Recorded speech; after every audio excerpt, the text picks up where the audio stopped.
चलो फिर से वो नजारा याद कर ले, चलो फिर से वो नजारा याद कर ले।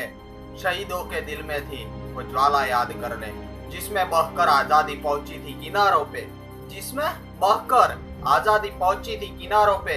वो देशभक्ति की धारा याद कर ले। आज बात करना चाहता हूँ एक ऐसी वीरांगना की जिसने हथियारधारी क्रांतिकारियों को हथियार खरीद के दिए थे। क्या आप ये जानते हो कि चंद्रशेखर आजाद जिस पिस्तौल का उपयोग करते थे वो पिस्तौल उनको किसने दी थी? हाँ, जिनका नाम है दुर्गा भाभी। हाँ, वो दुर्गा भाभी जो सुभाष चंद्र बोस से लेके सभी हथियारधारी क्रांतिकारी थे उनको राजस्थान से हथियार खरीद के देती थी। जिनके पति का नाम था भगवती चरण, वो भी एक महान क्रांतिकारी थे और वो भी चंद्रशेखर आजाद के साथ उनके जो क्रांतिकारी विचार थे उसके साथ जुड़े हुए थे। भगत सिंह, बटुकेश्वर दत्त और भगवती चरण ये सब एक साथ मिलके बम का परीक्षण कर रहे थे। उसी के बीच बम के परीक्षण करते उनके पति भगवती चरण का मृत्यु होता है। वो वीर गति को प्राप्त करते हैं और ये महिला विधवा हो जाती है।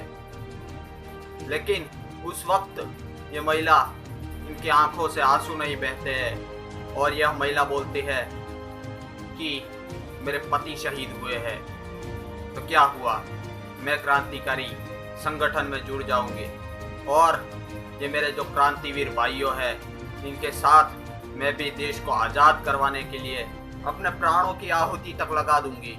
और वो महिला सब क्रांतिकारियों के साथ क्रांतिकारी संगठन में जुड़ जाती है और उनका एक छोटा बेटा था जिनका नाम था सचिंदर, जिसको उन्होंने भगत सिंह के हवाले कर दिया था कि अगर भगत सिंह आपके ऊपर अंग्रेज गोली चलाए तो मेरे बेटे को आगे कर देना, क्योंकि मेरे बेटे से ज़्यादा इस देश को भगत सिंह की ज़रूरत है।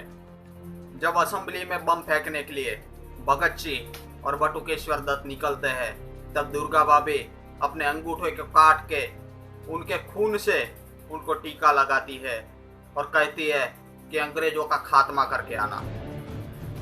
और जब भगत सिंह के पीछे अंग्रेज सरकार पड़ी होती है सैंडर्स की हत्या के बाद, तब भगत सिंह को वहाँ से निकलना होता है और उनके पास और कोई चारा नहीं है।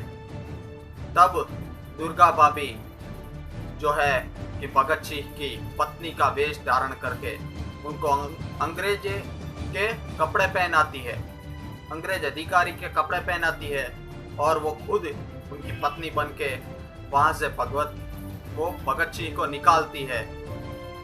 और चंद्रशेखर आजाद जिस पिस्तौल का उपयोग करते थे वो अंग्रेजों का खात्मा करे जा रहे थे और लास्ट में एक गोली बची थी और खुद के ऊपर उन्होंने चला दी थी। वो पिस्तौल भी दुर्गा भाभी ने उनको भेंट में दी थी।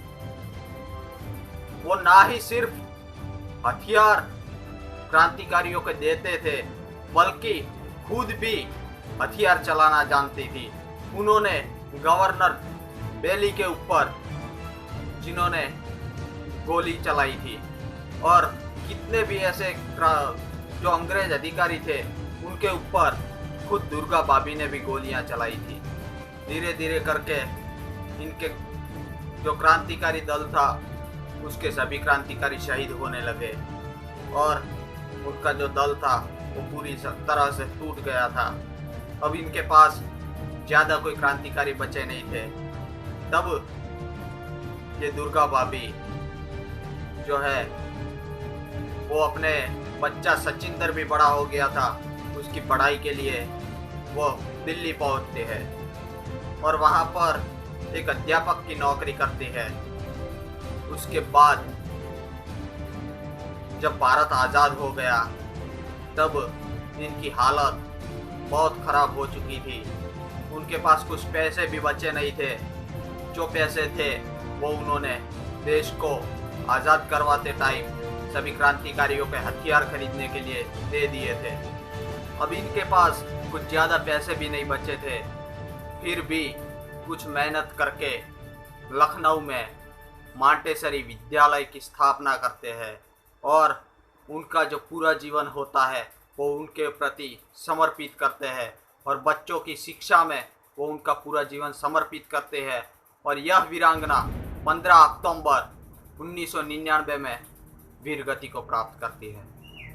अरे ऐसे तो कितने क्रांतिकारी थे जिनको हमारे देश के अंदर इतिहास के पन्नों में छुपा दिया है, और इतिहास के पन्नों में सिर्फ और सिर्फ एक ही नाम दोहराया गया है। ये बार बार बोलना पड़ता है कि आज़ादी सिर्फ और सिर्फ चरखे से नहीं आई है। जय हिंद, वंदे मातरम, भारत माता की जय।